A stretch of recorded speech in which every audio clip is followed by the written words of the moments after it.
Good evening. This is great. I love looking at everyone and looking at everyone look at everyone else.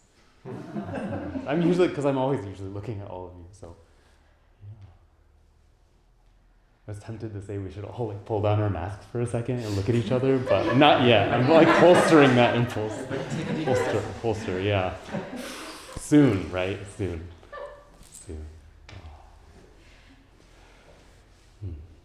People feeling invigorated by the rain. Oh. Yeah. All living creatures probably in the valley. Yeah. That's good. It was fun while sitting meditation. At some point, there's a dog barking, phones going off. The marimba band was playing the entire time, and they had various other instruments there for the first time, which was fun. Like kind of a horn and maybe a keyboard of some kind. But encourage people sitting, if you ever think your mind is totally wild, actually the world is totally wild.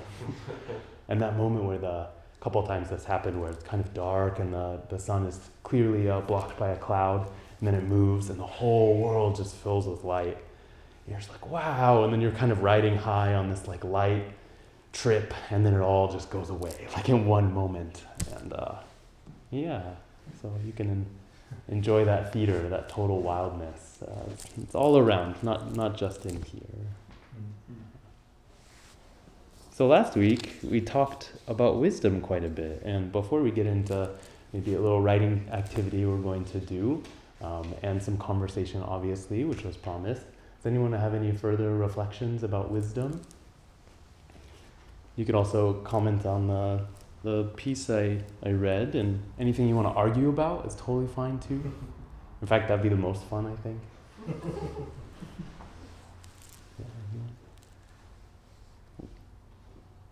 I did a little bit more reflection on the question that you asked me in the conversation about is that place always good or is it bad?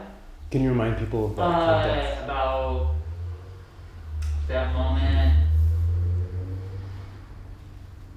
of seeing, it's hard to get back into that moment of the conversation, but basically when you see the emptiness of things and you're able to let yourself abide in a moment, that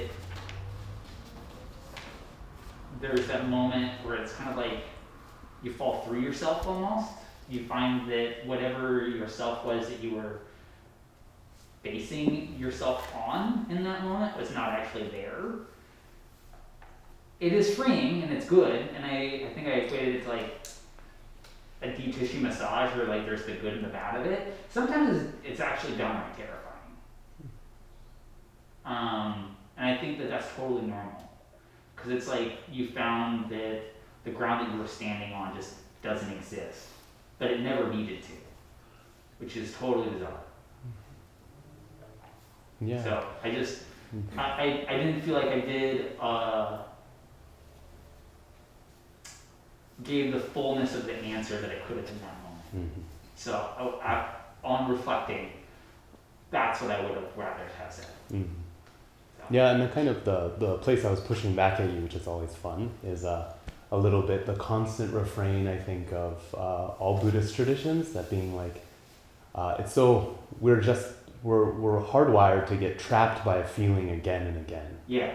So we think okay, I did it last time this way and it like felt this way, and now if I just like, that's just like primary kind of delusional thinking about thinking we can feel into all the edges of the world and know them in some navigatable way that we can see from afar. Well, it's and like so whatever path you walked to get there that first time, you try to walk the same path, but you're not in the same place. Mm-hmm. So you can't possibly walk that same path again.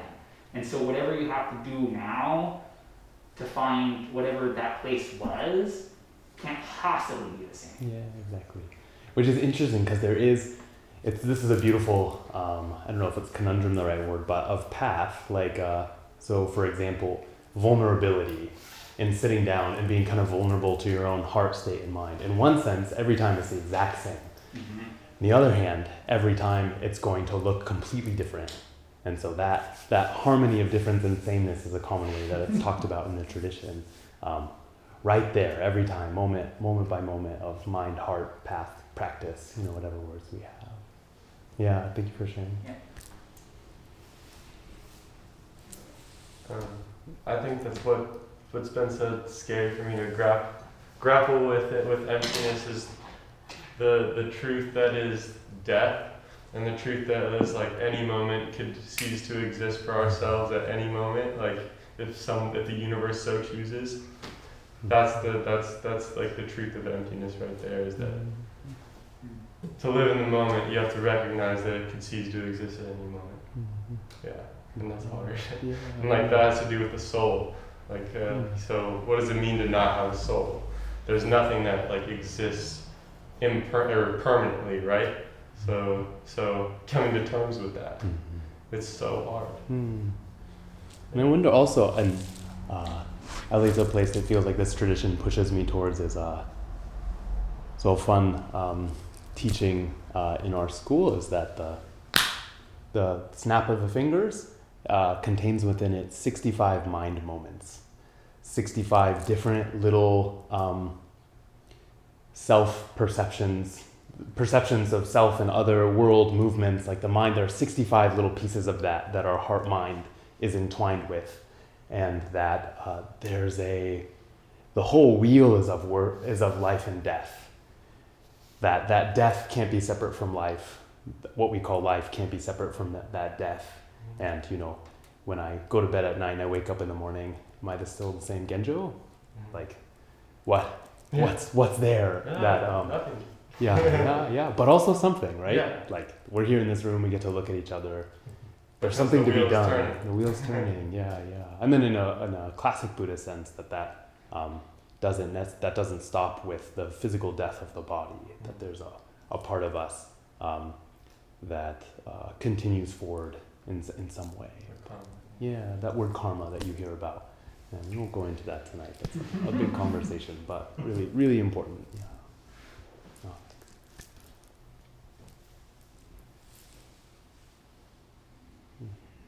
Maybe one more? People want to go for it? People still trickling in online?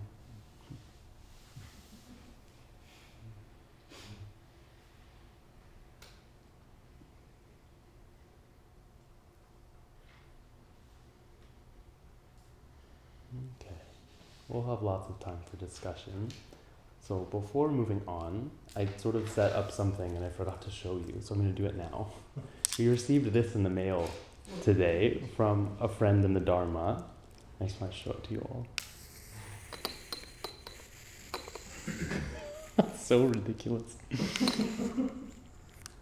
Ooh. We were joking today that if you want to become a new monk here, you have to cut off a small finger and get this attached to your body. A cyborg monk lighting candles. It's like half your job as a monk. So, anywho, these are things that people use in temples. That's all I had to share. That's really cool. And Etcha was saying it's so quiet, but if you all listen, I mean, you can. Like a dog whistle. Yeah, it's so strange. Is it electric? Yes, it's all electric. That's I guess the cool kind of sustainable part of it. You just kind of plug it into the computer basically, and it keeps it going. And we did shock each other today with it. There's quite a bit of energy going through this thing, and it's like hot and electricity at the same time. So. I know, right? Cow problem. Anywho, so that's a fun thing. What else? Where are you going with that? So let's write a little bit. My thought is, I was kind of reflecting into my own reflections about tolerance, patience, endurance, and kind of how little I've actually stopped to feel into the actual experience of if, when I feel that that's happening, and kind of feel into all the nitty-gritty aspects of that. So my prompt tonight, just before we move into conversation, would be we'll write for between 5 and 10 minutes. So let's call it 7. Call it 7 minutes about, I want to point everyone to something small. So in here we're tracking on to patience. And I think it can be easy to get caught in maybe a larger situation around patience and all the moving parts, which are important.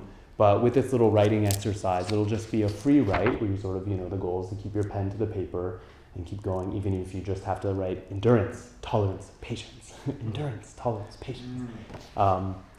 But to feel into the more internal aspect of what was moving in that moment where you perceived you accomplished patience. And we're going to call it good. This was a good kind of patience. So we could say, oh, it was a bad patience. Find a good patience that you felt move through you. And just a few prompts I wrote. So can you describe the feeling of it? What was helpful or good about it? Where was the shift? What was it like? Can you describe a kind of movement that was unfolding? What was your conscious experience? And so was it like, oh, I'm in homework, we have some homework to be thinking about patience. Oh, here's the time I can enact patience. Or was it more subtle than that? Was there a different kind of realization that moved through your being that helped you unfold patience in a situation? And so, the hope here is for us to hone in more on the kind of soul movement that might be happening in patience, and perhaps to peer a little bit into the eye of wisdom that we might actually be enacting maybe more often than we realize. And what's that kind of a lip of experience from not being patient into moving into a place of patience? What's that transition about, and what does that movement, does anything do that movement? Is it a kind of movement, or is it a kind of non-movement? Have fun with it. You don't have to turn this in at the end of class, but if you feel inspired to leave it, I would be happy to read it. You won't have to share anything from this. If you choose to bring it into your sharing, you can later on in our conversations. But otherwise, it's just to kind of really feel into what's going on with this perfection, this facet of wisdom that is a place where we unfold the path and awakening in our life. So I think, any other questions about that? All right, so people can get out their writing utensils. If you don't have one, that's excellent. There's some right there.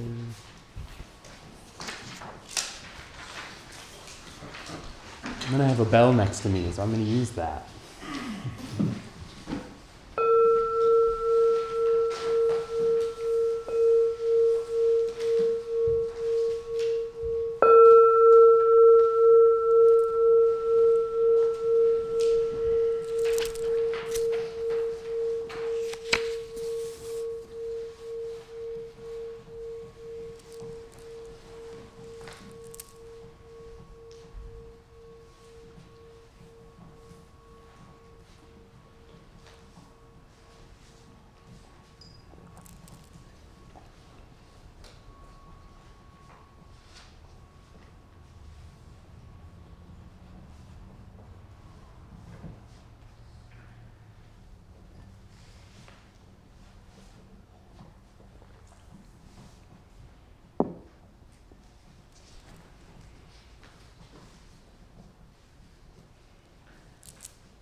about 3 more minutes.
One more minute.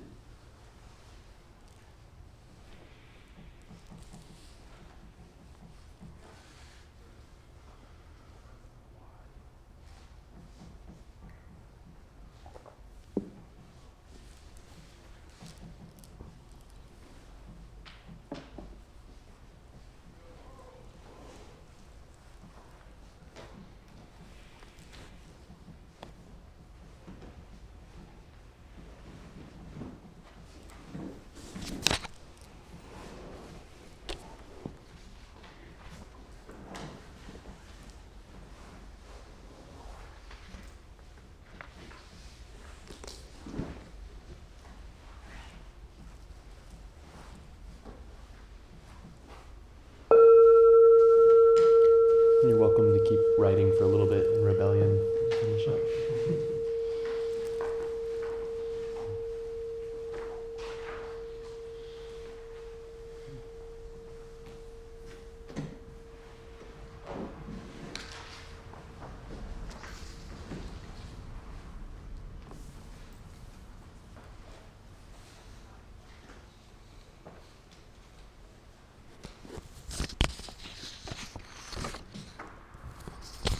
Right, if you're still finishing up, you can keep writing. But a few thoughts about we can structure this conversation and the sharing together. Just a few usual points about this kind of a situation. One is this is a really large group to have kind of a conversation in, so that's a little bit unfortunate, but made a little bit more complicated even by having a few folks online, but we'll make it through.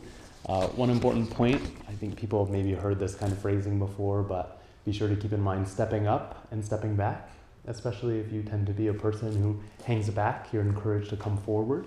And if you're a person who comes forward, you can learn a little bit of patience and step back a little bit. But of course, please be in the conversation. And I'd also like to encourage continued inquiry and mutual processing.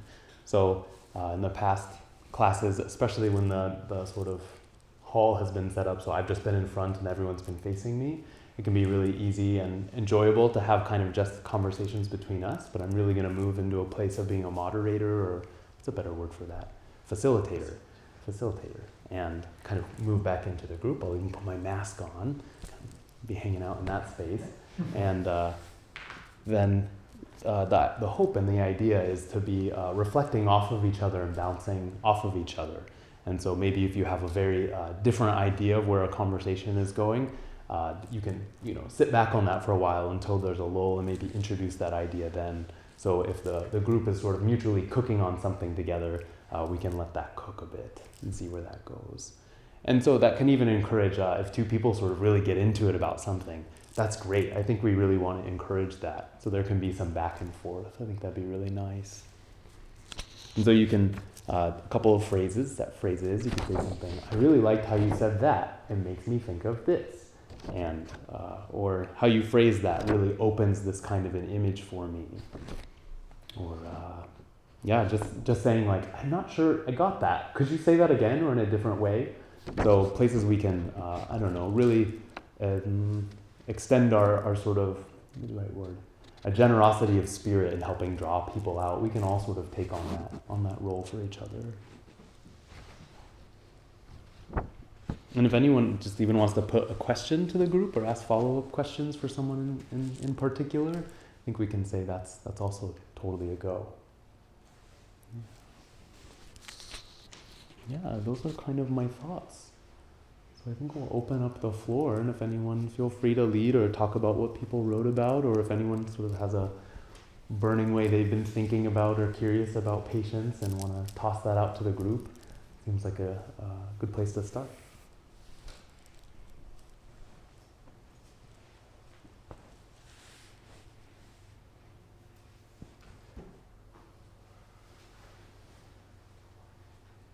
I think that's something that's funny about patience is that we want it to happen so quickly. Like I find myself I came last Thursday and I told this story about how I was by the river and someone stole my phone and my wallet and my speaker. And I immediately wanted that suffering to be gone because I was so upset right when it happened.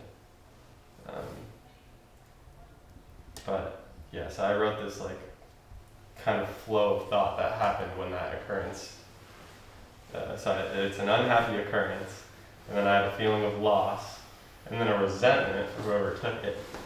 And then I breathe in, and I breathe out, and then I accept my reality, and then I have gratitude for what I still got.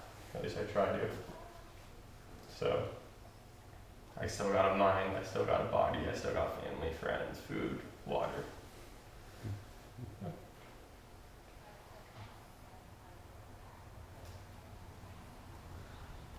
I've been having to go through a lot of patience lately. I got divorced today. That's been going on for a long time. One thing that stuck out in the book to me was, only through suffering is escape possible, not around. So you have to go through it, not around it. You have to sit with it to come out on the other side.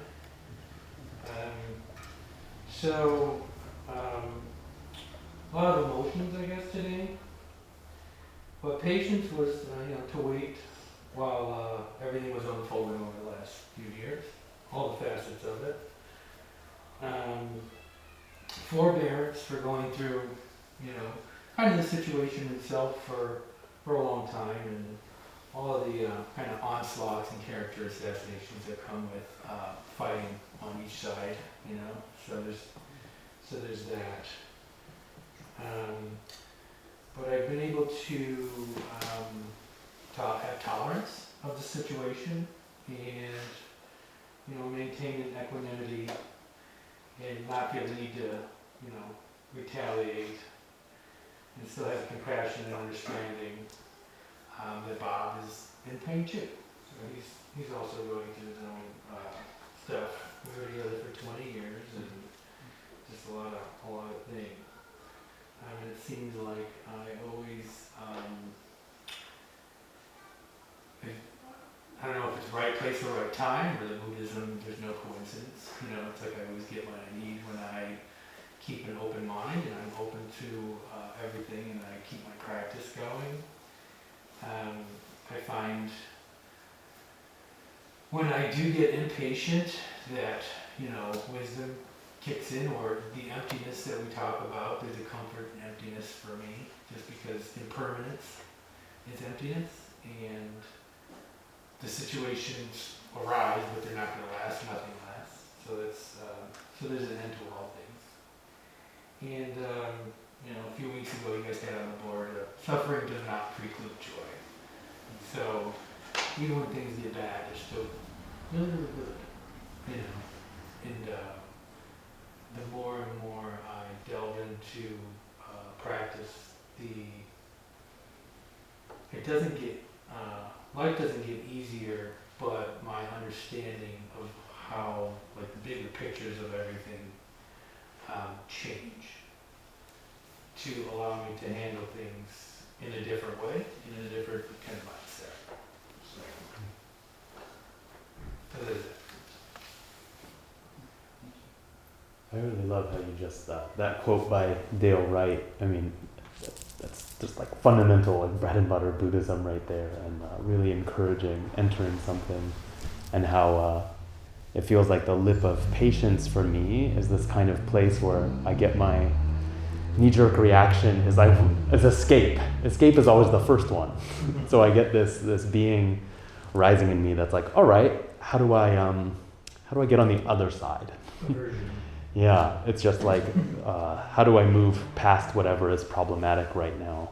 And the teachings and things pointing back to being, okay, if you really want to get past it, you have to go into it. And so there has to be a kind of discussion, a kind of conversation, a kind of recalibration. And I think for me, the place where that happens to a degree that it doesn't happen anywhere else is through meditation practice. That this kind of just slight glimpse of being able to settle a perspective that thinks I can control, that thinks it would even be possible to skip over.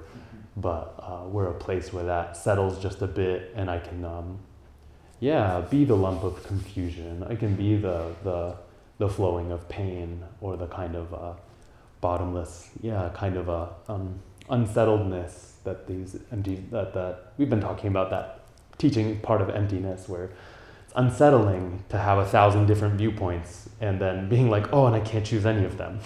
Some of them feel good, some of them feel bad, and at least they felt stable, but actually none of them will continue on. So that, as you said, that little quote just really reminds me of that's where I feel a profound turning of this thing of patience, where how do I become more and more familiar with that flowing into giving over my idea that I can just get over it, something like that. I think the other thing that it points to that's really important is that patience and forbearance is not about necessarily staying in it. Because a lot of times when I've been trying to practice patience, it's about like, okay, how do I put up with this thing? How do I deal with this suffering? As opposed to how do I make peace with where I am so I can move forward from where I am, or move at all.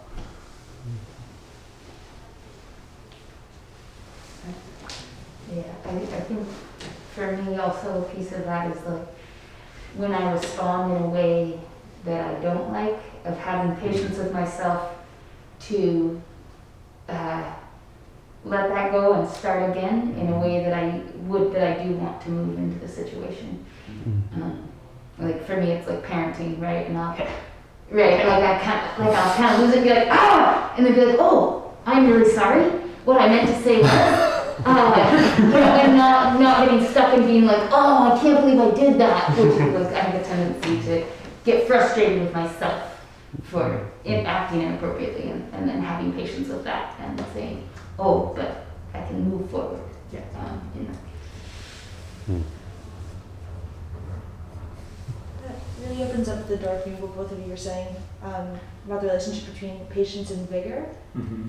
And then I also think, like, at least in my own self, there's a thin line, like a slightly different color between patience and forbearance in this, like, what feels like a radical acceptance of the current situation, but what really is maybe just addiction to suffering, or like addiction to like kind of wanting to sit in that mucky place.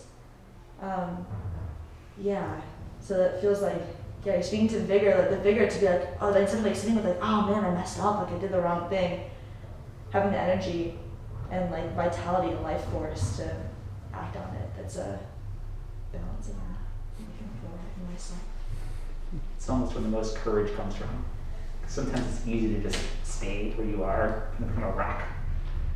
But to use that as like a leaping point to, you know, it's that bravery of becoming something different. That's beautifully said. Bravery becoming something different. I like that. I think it ties in with that term we think of as selflessness, like in maybe more of a positive sense, like freedom of selfing. We've been talking about in the other classes, one idea of this emptiness or no self is that actually there's many selves flowing through my being all the time, and really part of practice is really just when we talk about cultivating skillful means or doing the good things, you're just able to align with selves that bring out really positive situations and affirm other people's perspectives and keep a kind of harmony, most of the time. Oftentimes, other times you need to set really strong boundaries and have a self that can do that. But to have freedom amongst selves and then be like, I love that Holly, it's like, put a foot on that one, be like, ooh, nope, like coming back, like setting it back. And that's really, it's just so beautiful and freeing than having kind of a profoundly heavy moral hammer that you hit with yourself when you do something wrong. You can just quickly release and continue. Yeah, it's inspiring. Reading. Can I say? Oh. Maybe we'll go Elizabeth and then Sophia. Oh, hi. I've been learning a lot about patience, especially through these last 2 weeks, and basically being a little more patient with myself, because being ADHD and wanting to do everything and help everybody, and it just I'm like learning again that I just have to take care of myself first.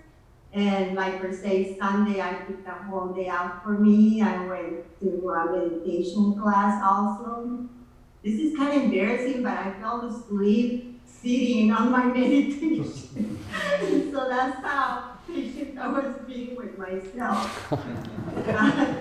But it felt really good to like be able to relax, and then just take the day off and enjoy the flowers and just do and be ready for the next day. So again, I'm trying to walk and not run. That's a big lesson. Thank you.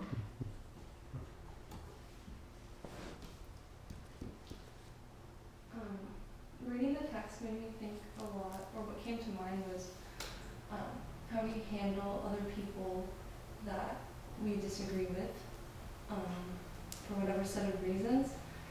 And I guess like through meditation and pondering on Buddhist texts and just like the idea of emptiness and all of that, and then actually, being fully aware that in each moment the mind is just being flooded with information and thoughts and feelings and blah blah blah, and it's often like pulling on our attention and directing our behavior, and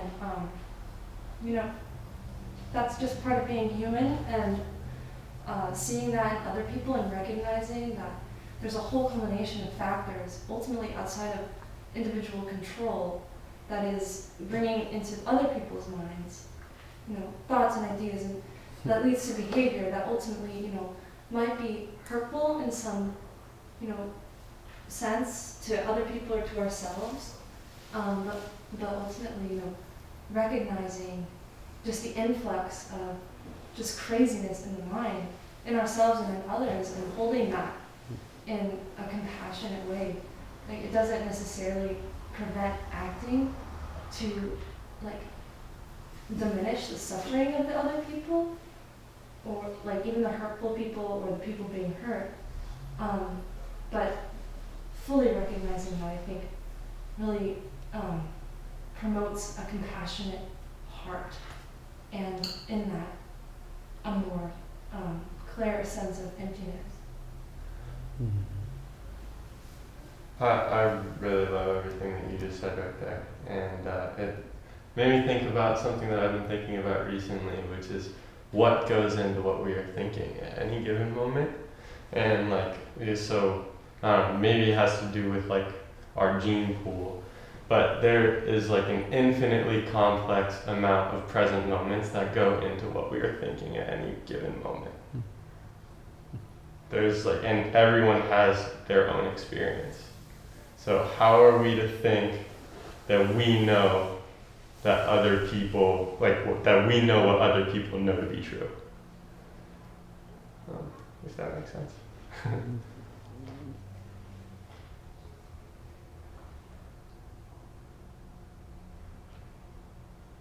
The poetic image I have of that is any drop of water in the ocean, even carving out a little drop is sort of a fallacy there, but any little drop on like a top of a wave is completely related to every other drop. They're totally enmeshed with each other all the time, but each thing has its own position, but it only has its position because everything else has its position. Kind of the beauty of that's happening within our own mind, if we want to call our present like thought idea. Yeah. It's also happening between relationships at every moment. It's actually happening at every point you could call a point. It's a really classic way to describe emptiness, or one conceptual way to think about it and hold it. Mm-hmm. Yeah. And it's so overwhelming to like try to think about what other people have experienced in their lives. That's so much weight to put on you yourself. Mm-hmm. But you don't have to do that. Like other people's reality is their own. It's not yours. Mm-hmm.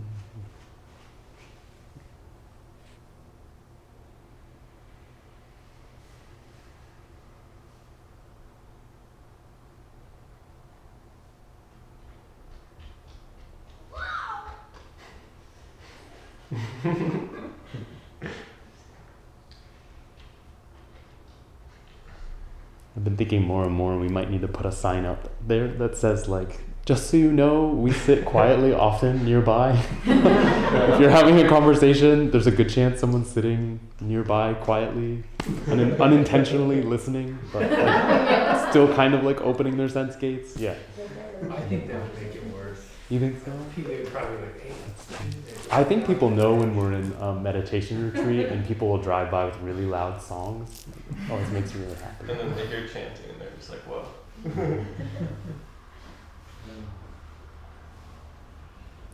Would anyone want to put out a question to the group or a way that something you've been chewing on around patience? What does in the context of the global pandemic and how we're all together in this connected suffering, what do people think about patience within that context? And endurance as a subset of patience, or is endurance over patience like that? Could you say that last bit again? Yeah, could you say the last endurance and patience? within that, I've been thinking about the word endurance is such a powerful word.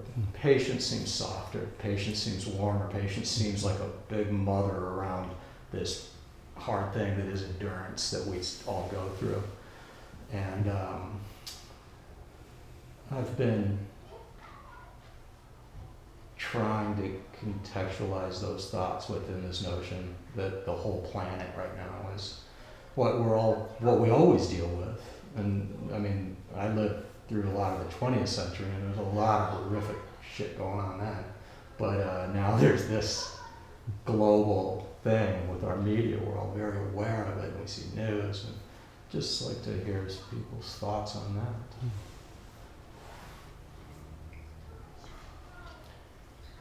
Kind of heavy.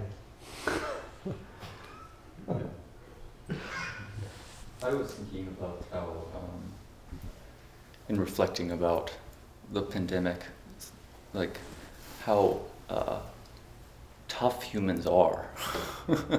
And like so often, you know, I think rightly so, we try to hold people so softly with our compassionate heart. And there's oftentimes a view of the world as just like, it's like, how can it be how can it hold together? It seems so fragile, that's so often, but historically speaking, like humans have had to hold such great pain. And so it's kind of like, of course we would never willingly put ourselves in these hard positions, but we've done it many times. And sort of like the well of forbearance is very deep within us, or endurance. It sparked a question in my brain, is how do we take in the suffering of others without letting it break us?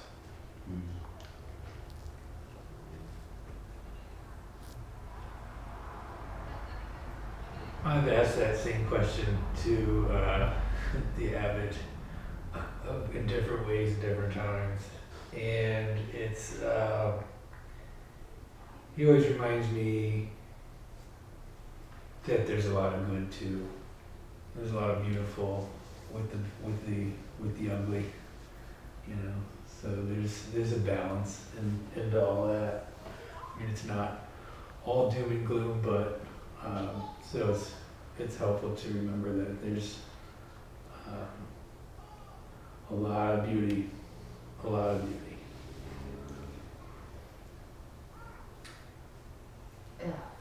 Yeah, I think that there has been so much learning that has happened so quickly during this pandemic. Just sort of like opening new views and really just turning things on their head. And I think that it is learning that everyone needs to do, because we are globally as a species like eliminating ourselves.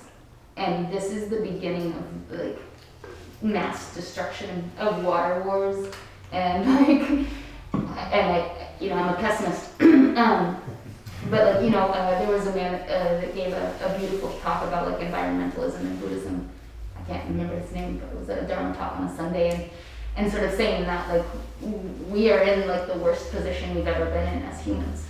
And I think that this pandemic is sort of the beginning of that, to see like how do we build that patience and that forbearance, because there will continue to, every year, there will continue to be mass fires and mass flooding and like more like, destruction. We are going to have to find ways to like come together and have patience and like find the beauty in the destruction as well. Like that we are going to have to continue, I believe, in the future to like develop like those strengths and that patience more and more.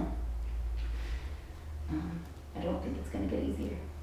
So I think this is like, I feel like for me at least, the pandemic has been a shift in perspective of like, okay, now I need to really learn patience. Like the ease of our lives is hiding from it and running from it will not be the answer. Like, how can we work together to find the beauty to sustain through?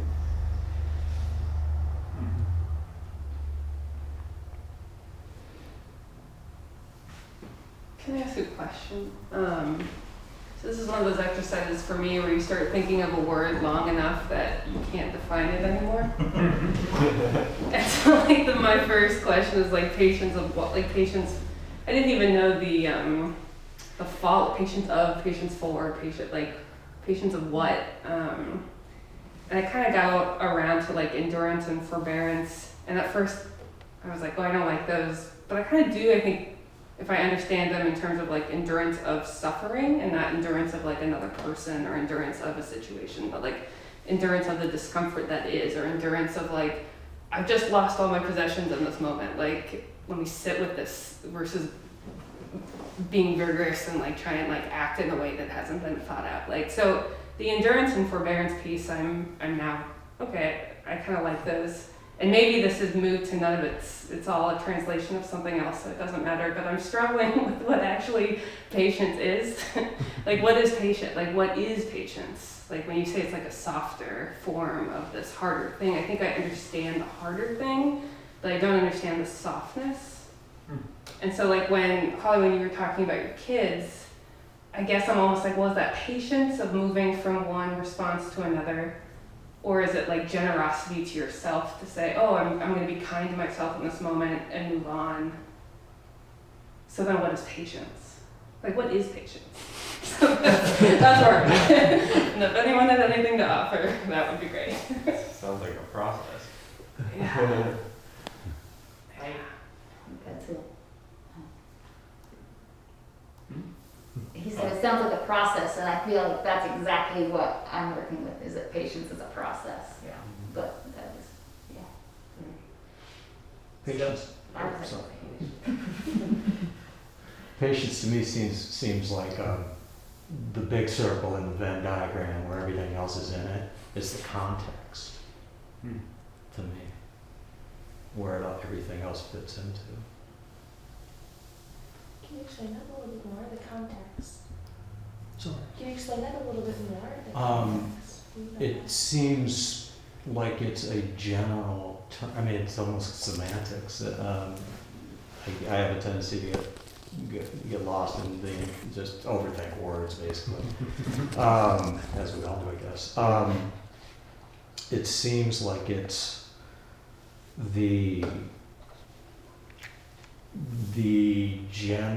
overall, not emotion, but world that all the other qualities that make up patience live within. So endurance, forbearance, etc. Just it feels that way. It seems like a soft word. You know, it's like it's almost like breathing as compared to this, and breath would be patience, whereas the lung cilia would be endurance. I almost find it like a sliding scale, where like, how much peace can you make with it, whatever it is that you're dealing with. If you can make a lot of peace with it, that's patience, because, you know, there's this sort of relaxed energy to it, you know. It's still not good, you don't really like it, but you can wait with it with patience. It can be even like a minor discomfort, but like endurance is the other end of it. It's a suffering that you're striving against in some ways.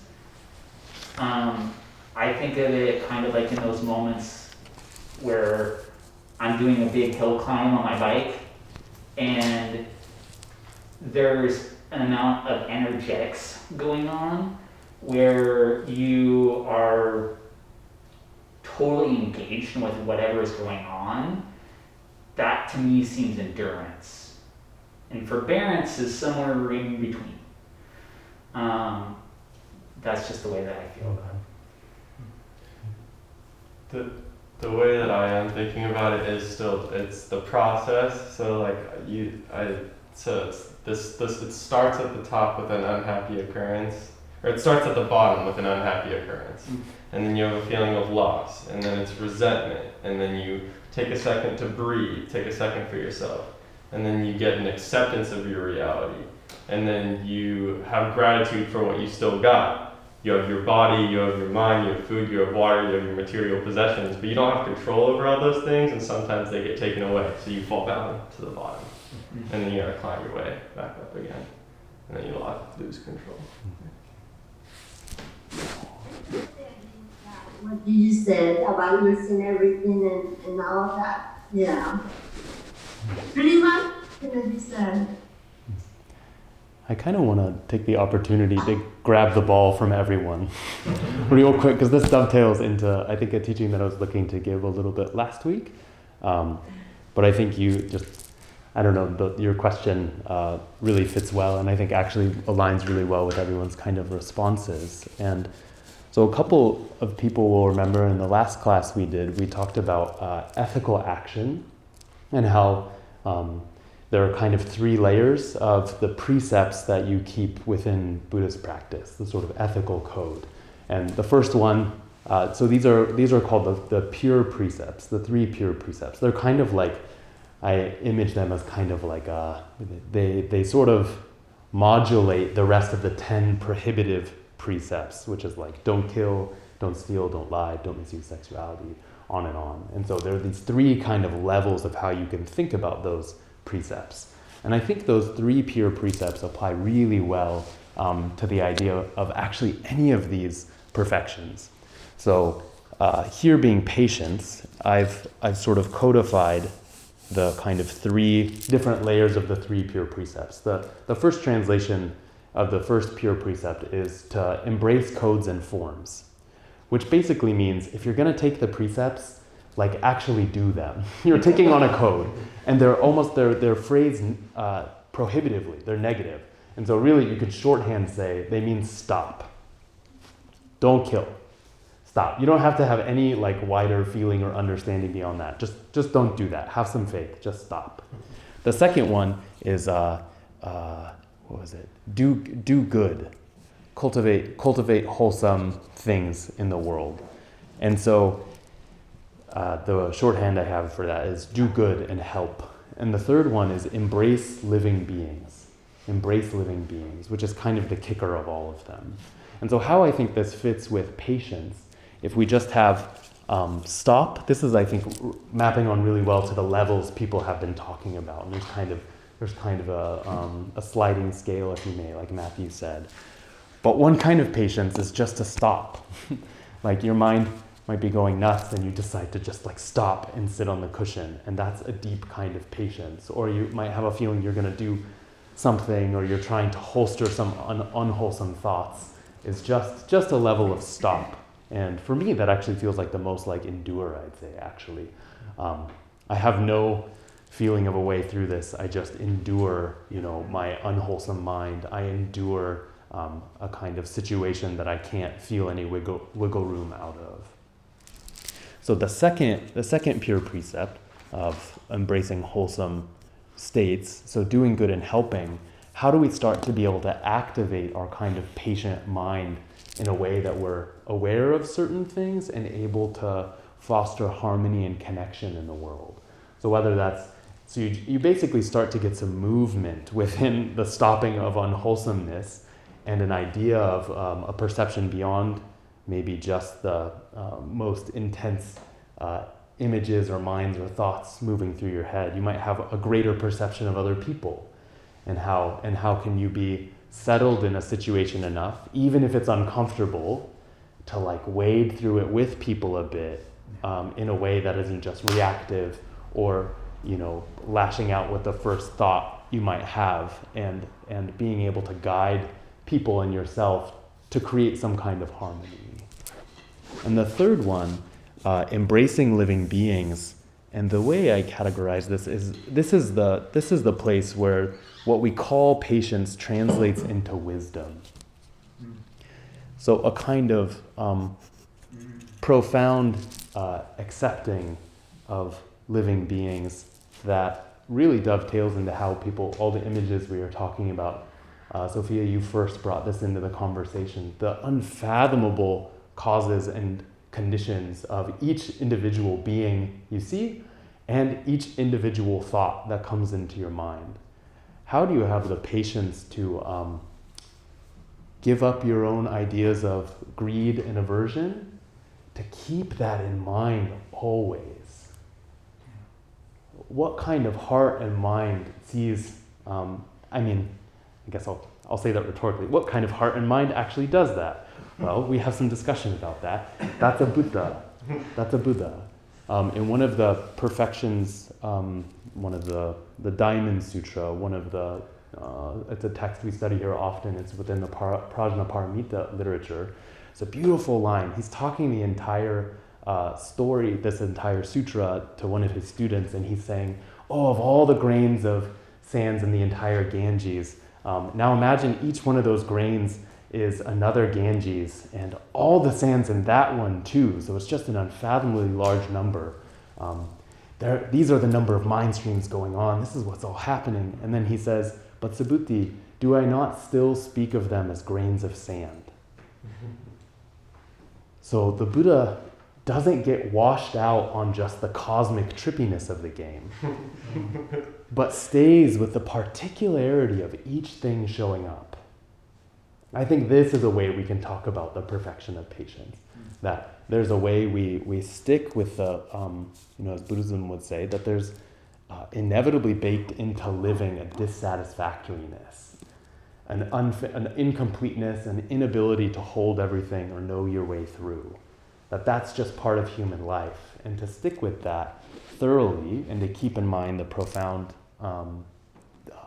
what's even the right word? This idea we're talking about with emptiness, the profound fullness of each thing showing up as it is. How can we cultivate that in our being? I don't have a good answer to that. But I think this is pointing us to how patience throws us beyond into something that's really, we have all these pretty ways we can talk about it, but another sense is it's just here.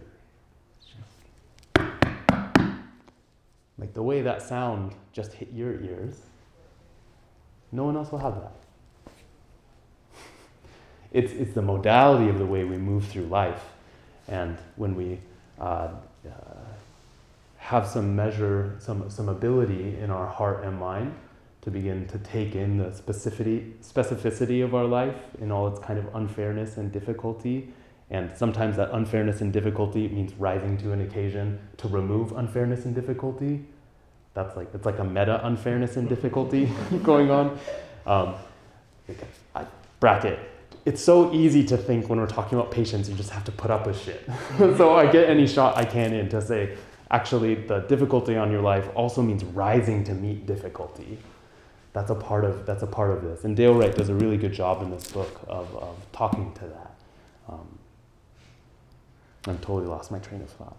So this patience, I think it's a really nice way if you're thinking about patience more and thinking about any of these paramitas and how to cultivate it, to take it through these 3 levels of, let's talk about energy real quick. The energy of be vigorous or stop being lazy, maybe might be a way to put it. I think almost all of us might, you might beat yourself with that stick fairly often. So maybe it doesn't do much for you. It actually does a lot for me to kind of just be like, go for it. Like really go for it. Actually, Ejo, he's kind of like pushing me at that all the time. I kind of tend to hang back and get big and soft. So he says, go ahead, go for it. Then the next side is go for it with skill. That actually stopping with your energy, being really slow, but being aware and precise. That's another kind of energy. We don't have to have a simplistic view of it. And then the energy that goes beyond any idea of what your idea of energy could be. And sometimes that's sleeping on the meditation cushion, like Elizabeth so kindly offered us. Sometimes it's there. It's a profound kind of compassion that's allowing anything to be and choosing to stick with it and not inflicting any image of trying to fix it or make it better, but trust and have a kind of faith that it's profoundly connected. So I offer these 3 ways to think about these, and it'll can you hold off on your question for a second? Dovetailing into the homework. This was all big wind up to give you your homework, of course. I call this wisdom through a gate. So in past classes, we've done something where people will go home and write something, and you'll send it to me, and I will compile everything in a sheet and then send that to everyone. I found it's just been so fun to let people go back home and cultivate and chew on something and then make an offering and then receive all that together. I think the amount of wisdom contained in that document is just profound and delightful. So wisdom through a gate, basically picking up on one of these perfections that you're staying with right now and working through your own mind and heart and wondering how it's a gate to awakening. How does it lead into this wisdom, which is an embodied understanding of the truth of the Buddha, which is this teaching about emptiness, this no self, this impermanence. How is it a path and a way of stepping towards this beyondness? And so again, people want to write this down. The first kind of way, if this is helpful, you don't have to use this sort of metric here, but the first one is either stop or do. So it's just kind of if the teaching is energy, it's like do good energy. Generosity, do the good generous stuff. The second one is actually. Does anyone know how the second pure precept is actually said? I'm missing on the translation. Embracing good dharmas. Thank you. So, cultivate goodness. That's the way I like to short phrase that in my mind. So there's one which is just stop or do. And then the next one, cultivate goodness. Like cultivate wholesome states of mind. Enact, for many of you, or more of you familiar with this language, cultivate good karma. And then the third one, embracing living beings. Embracing living beings. And how is it that you can't just hang out in your simplistic idea of being able to do something, or the fact that you can you can cultivate good qualities or something like that? That there's something about, when you embrace your kiddo, you're not going to be able to always just cultivate a nice situation. There's a wholeness that's beyond your ability to do anything about. And being able to stay with that, all the difficulty and the beauty of that, and have sensitivity to it and move with it, I think that's something that this wisdom is pointing at, this going beyond. And I believe each of these perfections has that, has a similar kind of flow in it. That's my spiel. Thank you for letting me grab the ball. You can put it back in the center a little bit. Do you have a question or a comment? I lost my train of thought. Okay. Yeah. It comes back. Well, I think I just wanted to say something that like I've struggled with a lot of the time is I want like I've been trained on the scientific method, right? So like every time I look at something, I'm like, oh, I gotta understand how that works. But it's kept me from just experiencing things as a miracle, just in the way that they are a lot of the time. So like how can we experience whatever is in front of us without trying to understand it in all its complexity? That's for sure.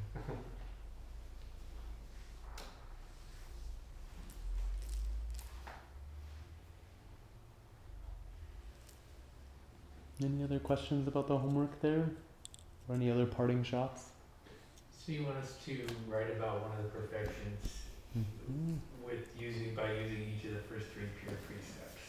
If you want. Engage that into one of the perfections. If you want to use that sort of layout, you're welcome to. Okay. Otherwise, I would just say how, and I'll write this in an email to everyone. This is a little bit off the top of my head, so it might not be the most well formulated. But how is it a gate to wisdom? Okay. So I think each of these is, gate, it's a face, it's a facet of something that's full and extending throughout all of these things. And in a way, you could say they're the front side of wisdom. And so we could say we can't know if a person's wise unless they are doing these things in the world. So it's the backside. The wisdom is holding all of one's abilities to show up like this.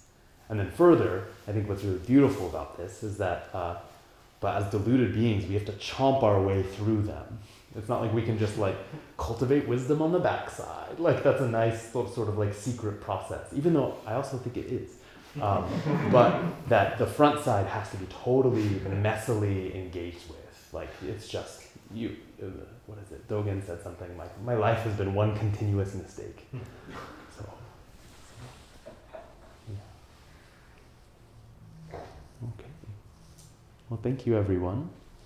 And we might sit again in a circle, because this was cool.